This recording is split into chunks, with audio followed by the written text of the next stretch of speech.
Mara and Bitcoin technical analysis, some due diligence as well, and some end-of-year price targets. Starting off with Mara's price action, we're going to get to Bitcoin's in a second. Obviously, Mara is basically just Bitcoin stock price, 3x the volatility, 2x. Sometimes it's really weird. Like a couple of days ago, Bitcoin was up 5% on the day, up big on the day. This one down. It's really sometimes it's a really volatile stock and very risky. But if we look at the parabolic SAR and Supertrend indicators, guys, you guys know these are very accurate measures of gauging, are we in an uptrend or downtrend midterm, right? On the daily, and it just depends on the time frame that you're looking at. So on the daily, macroscopically, right, midterm, we are in a downtrend, right? We have not got the bullish flip here.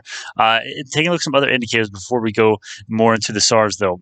We are lower. We are much closer to that bottom Bollinger Band than the top. Obviously, that represents basically just think of this as another form of the RSI, right? If we look at the RSI, it's going to tell us the exact same indication. We're closer to being oversold and overbought, but we're not exactly neutral. So, there's likely to be more upside.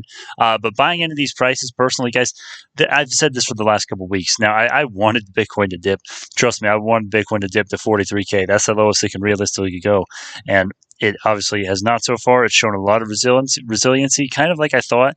I did not buy the dip on Mara. I did not. I almost did, honestly. Well, if I had buying power, I might have, honestly. But obviously, with our stock, me just recently getting buying power from our stocks actually doing good.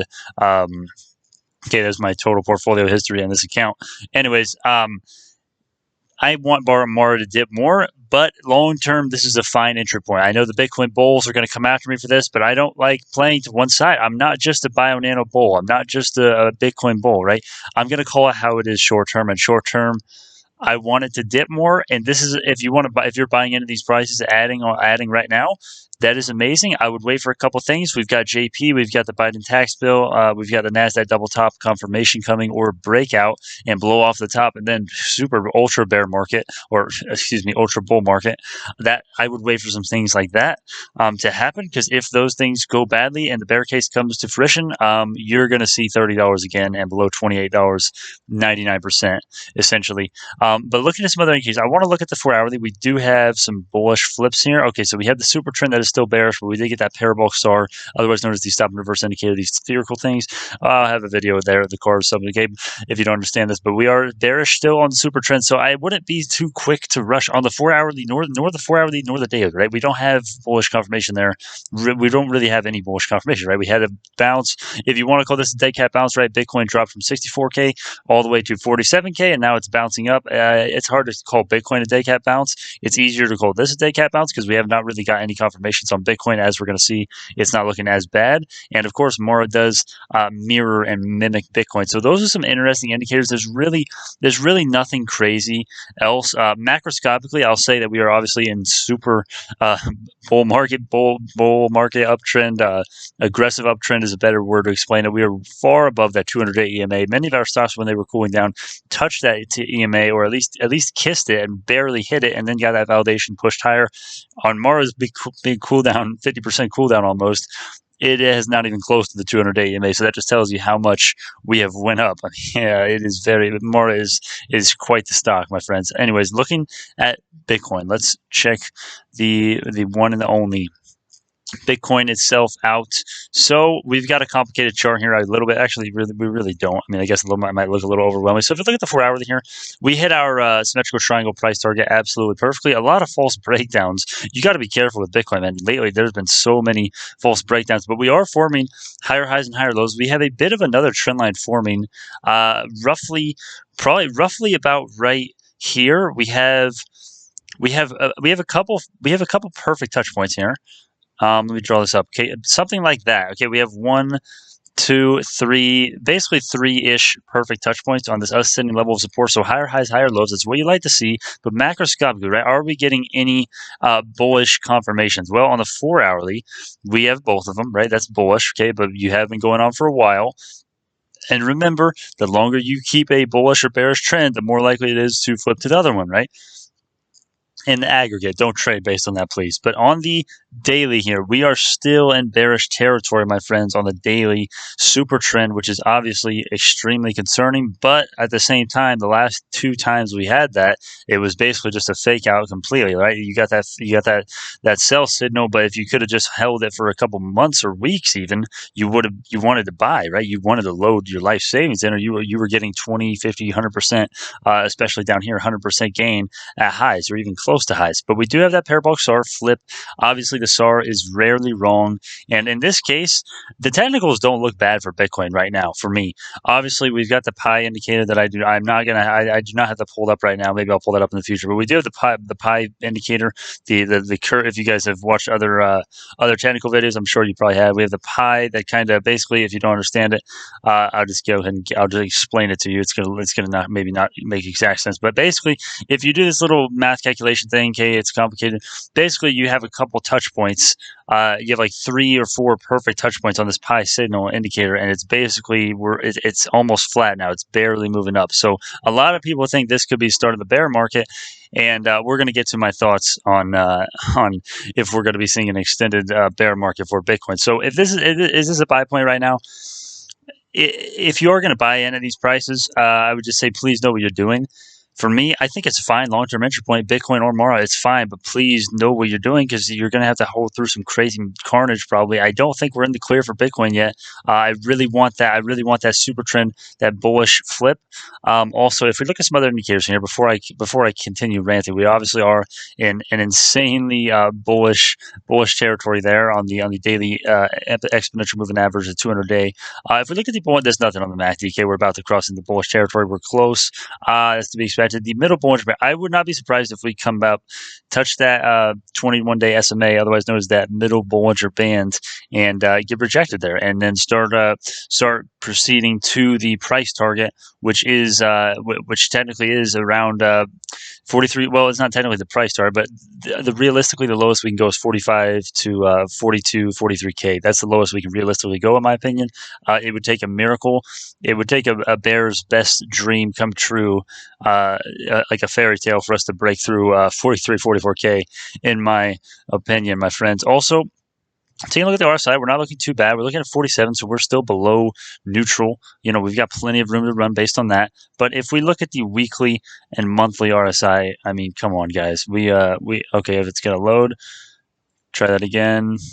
Okay, we are still on the overbought side. We're at 62. We've been overbought indefinitely for a very long time. And now we finally crossed below overbought. So obviously we are on the overbought side. Something to take in mind, something to take into consideration. So this is why a lot of people are kind of crazy worried about, the technicals. This is too far, too fast. I think there's a case from the technicals that it certainly looks like that. But you have to realize that Bitcoin has a legit technology that is basically, in my mind, I have a basic rudimentary understanding of Bitcoin. Correct me if I'm wrong. If you're a Bitcoin wizard, please do this. If you're a crypto wizard, I want to be a crypto wizard. But ledgers and the system that Bitcoin operates within, it's basically impossible. I'm just going to say it's impossible, because it is. It's impossible to mine fake Bitcoin consistently and reliably. Like there's basically like a 1 out of a billion million chance of getting away with it for like a very short amount of time and screw some people over, like 1 or 2 people, maybe over a very small amount of people. But mining thousands or even dozens of Bitcoin that are fake and just fraudulent, it's impossible based on my view. With the ledger system and the bit rate, it just is not possible. I'm not going to get into why, because honestly, I barely understand it. I mean, I wouldn't say I barely understand. I understand it enough to be confident in the technology, but I'm not competent enough in the freaking esoteric blockchain hashes, ledgers. Okay, I'm not super into where I could explain it easily to you. You would probably not understand if I explained it all to you. Anyways, there are a lot of good videos on YouTube for that. Anyways, I think the climb is justified based on my rudimentary understanding, and also based on my not so rudimentary understanding of the supply and demand of Bitcoin. There's a finite number of Bitcoins. We cannot mine past what is it? I think it's 10 million is the number. The number is escaping my mind right now for some reason. But anyways, I know this part is factually true. I remember this for sure. There's a finite number of Bitcoin, which means the supply is fixed. We cannot, once we get to that number, whether it's a decade or 5 years, whether it's 50 years from now, It doesn't matter, because as we get closer to that that max out number, people are going to realize that if crypto is the next big thing and it's going to go to $1 million, I have to get in now, or else there's not going to be any supply for me, because there's a fixed supply. It's so the supply, when the supply is low, the demand is high, and supply is only going to get lower as Bitcoin gets higher. And in other words, supply is bearish, demand is bullish. I don't like when people say, "Oh, where's the demand line, the supply line?" I don't like that, just because supply, that doesn't work for me. I don't like when people say that, but I understand how it makes sense to some people. But in regards to price action, but in terms of the actual Bitcoin macroeconomic lifeline and supply and demand, I love it. I love everything. Okay, so that's what we're looking at as far as the technicals. I want you to look at this article right here. So this is a little bit of due diligence for you. The DC M&A pool. So this is basically Mara and DMG Blockchain entering an agreement to basically have a fully compliant of U.S. regulations. They're doing the clean. There we go. They are literally just like that, just like everyone else in the world. They are literally transitioning to clean energy without a second question, right? Without a second doubt. They're doing the clean energy. Whether that's good or bad does not matter, because they're doing it. And most people who are outspoken about clean energy and green energy, they're totally for it, right? They don't think they think it's perfect, right? They don't think there's any downside to it. But this is good for the long term, because they're going to be fully compliant. There's a lot of questions concerning how clean the mining process is, and is it ethical? Is it real? Is it legit? Is it a scam? Right? This is great news. And let me just scroll down here a little bit, okay? Okay, it's talking about the miners, and this is another reason why I love this. Okay, they have 103,000 miners that's going to be deployed first quarter of 2022, man. Look at this, okay? Are you kidding me? Are you kidding me, my friends? Also, I wanted this whole article is amazing. I'm going to link this as well. Okay, our pool's initiatives are grounded on decentralization, transparency, legal compliance with U.S. rules and regulations. That's the key. Legal compliance with U.S. rules and regulations. That's a huge advantage. And independent auditability under U.S. auditing standards. While we appreciate some miners' appetite for processing transactions indiscriminately, is our belief that as a publicly listed company, okay, blah, blah, blah, it is our responsibility to follow U.S. regulations. These guys are legit, man. They're legit. And of course, you may be wondering why they could just be saying this, right? Brandon, why the hell would we believe this, right? How do we know this is true? My friends, this is a Yahoo article. This is on Yahoo Finance. This is by DMG Blockchain Solutions, right?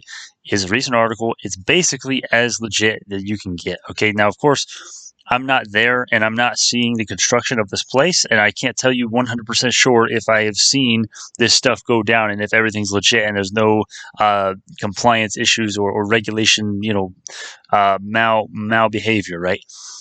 If they're trying to pull a fast one on them, right? They want to say this and then they want to do some other stuff. But my friends, come on. I mean, realistically, this is a reliable source. Let's just be honest. I believe it. 99% true. Reliable source, my friends. Also, currently more than 2/3 of Bitcoin's global hash rates concentrated in pools with little transparency, and most reside in one country. It's our belief that this concentration of hash rate outside the United States, where central authorities can interfere with mining operations without due process, poses a risk to the network. Well, what's the solution? Shifting more mining power to the U.S. could reduce these risks, potentially strengthening the network and benefiting all who participated. And my friends, putting North America on the map as a digital asset mining hub, because it's going to be the 7th largest Bitcoin mining pool in the world. That's what Mara is going to do in 2022. People wonder, why are they're trading at such a high valuation compared to the revenue. They're trading at like some crazy times. The multiple is insane. It is very insane. I realize that, but guys, they're going to be mining Bitcoin, and they're going to have the 7th largest Bitcoin mining pool in the world, bro. I mean, there are good things coming for Mara, my friends. So this is I know this is a while ago, but this is just some due diligence for you, because there are no good due diligences on the internet for Mara, it seems. But anyways, Mara's bull case and pros and cons. Ledgers, mining fake Bitcoins, and scams. I already kind of ranted on this, so I'll just say mining fake Bitcoin and scamming Bitcoin, right? People, you tell your grandma, Bitcoin's the future, right? You tell your mom, Bitcoin's the future. At least for me, it's like, they're like, what? No, it's not. Brandon, you're going to the dark side. Get away from the dark side. Don't turn into Anakin, And I'm like, Mom, Anakin turned out good in the end. But anyways, enough about Star Wars. It's basically impossible to mine fake Bitcoin, in my view. Government regulation, even if we got horrible government regulation, it's not going to, supply and demand is going to, and the flywheel effect and all these other things that we're going to talk about, it trumps that, I think. Even if there's horrible government regulation, yeah, quick 20 to 50% cool off, maybe even more than 50%. I highly doubt it. I don't think anything they could do would be that bad. I mean, I guess they could ban it federally, but they're not going to do that. There's zero chance they would do that. Their friends, the people who control the politicians, the lobbyists, do you think they're going to let them ban Bitcoin? They have Bitcoin. They've made millions on Bitcoin. They want to ride it as it gets to $1 million a share, right? Flywheel effect. This is essentially just the doctrine or the principle that's the idea that states as you kind of start a business, your chart kind of looks like this in terms of revenue and growth. It just kind of only increases until you are absolutely humongous, and then you get some growth stagnation. But the flywheel effect is absolutely I think we're still in the infancy of Bitcoin's journey and lifeline here. So I think this will continue to have an effect. It's no doubt had an effect this year. I mean, come on, you could attribute that. I mean, this is the flywheel chart. I mean, this is the flywheel doctrine and idea is literally Bitcoin, right? Literally struggling, consistently somewhat going up, right? And then eventually the flywheel effect just starts taking stronghold and just straight up, Also, okay, all of this stuff. You can take it. You can read all this stuff. I'm just going to go over some of the stuff really quickly. Inverse relationship with the U.S. dollar, stimulus, inflation probably going to go up because of that. Pandemic, among other factors. As a decent public trust in government is fading. Right. Finally, we're seeing some people come to their senses, in my opinion, and realize the government is not something that we should be increasing. We should be decreasing the government. Right. Libertarian. I know libertarian. War cry, right? I'm a broken record, right? That's what libertarians have been saying for like decades, and no one's balanced the budget since Calvin Coolidge. I know it's horrible, but in my opinion, right? As a decentralized cryptocurrency, Bitcoin acts as a safe haven for many investors who like a hedge against the government. My friends, that is a good point. And of course, it's just my opinion. That little libertarian thing, Kate. That's obviously I'm not trying to indoctrinate you, Kate. It's my opinion. I don't care. I don't even care if you disagree with me. That's great. Okay, if you hate libertarians, that's great. I like that idea. So. I'm not even going to give you any disclaimers. You guys, if you're going to make a big deal out of that, you shouldn't be watching. You shouldn't be investing. Honestly, not to get it too into the cryptocurrency world, but there's a fixed amount. Okay, economics, like I was saying, finite supply. Economics teaches that the less supply there is, typically the more demand in there. Always. Let me just change that. Actually, you know what? Oh dang! I already edited it. I had not edited this for a while, and I wanted that thing to come on, but I realized I edited it earlier. I guess as Bitcoin supplies continues to decrease over the next few years and months, more people will start to realize that if they do not hastily, they may never get a chance to own stake in cryptocurrency. This is what I said earlier. More and more businesses have started to approve Bitcoin transactions. This is just the domino effect. You can read all this if you want. Tesla, okay, this is old news. I'm not going to be honest. I'm going to be honest, but I think they actually just sold some Bitcoin, so we're just going to ignore that one. And of course, and obviously, I should probably talk about this real quick. Elon Musk, if they are selling Bitcoin, if they did sell it at the peak, pump and dump. Pump and dump is like. Pump and dump is like a new term that people throw around in politics, and it's just like, dude, that's not what pumping and dumping is. And I mean, if you bought in at 30 million and you sold at 60 million, that's great for, or not 60 million, 30,000 and bought it and sold at 60 million, 60 a share, excuse me. You're not necessarily pumping and dumping. You're just making a profit, man. I mean, it's not like they intentionally wanted to pump and dump. I don't think. I mean, of course, no one knows for sure. But anyways, Mara recently bought 150 million. Okay, this was not recently. This was like a month or two ago. But they have plenty of Bitcoin, and I believe they will be the most tethered to Bitcoin out of RIOT and Mara. I think Mara is going to be the winner, but who knows? I think they're going to be the winner because of this, and they're going to have way more miners. They're going to be able to mine way more Bitcoin than RIOT. So long term, it's a no-brainer for me. But who knows? Who knows? Right? Current positions. Okay, portfolio showcase. Boom, boom, boom. There's the portfolio. Those are my positions, right? And microvision is killing me. Okay, I can't complain. Like I made thousands of dollars on Bitcoin, not Bitcoin. I made thousands of dollars on microvision recently. I can't complain, but I have missed the run up today. I totally missed the run up, and I know my microvision nerds that are holding all through everything. They're like, "You saw, man! I told you to hold." I still made more profit than you guys because actually, I'm sorry, I have to do this. Okay, I sold way up here, and you guys have held through everything. So my profit was way up here, and you guys, you're obviously holding. So if we end up going above 30 and I'm still not in playing the breakout, then you win. And this isn't a competition. I don't want to have. I don't like if someone's going to say, "Oh man, you missed it. You should have held through." Dude, don't listen to those people. Taking profits is never a bad thing. My friends, we're here to make money. We're not here to marry a company. So a lot of people get caught up and fall in love with a company, essentially. Those are the price targets. Relevant information regardless of how it's finished now. What do we do now? Do this stuff. Also, live stream. By the time you're seeing this, I'll probably be live streaming if I even get it out by then. I doubt I will. Reddit, follow me on Reddit if you want. Anyways, it's not financial advice. Thank y'all so much.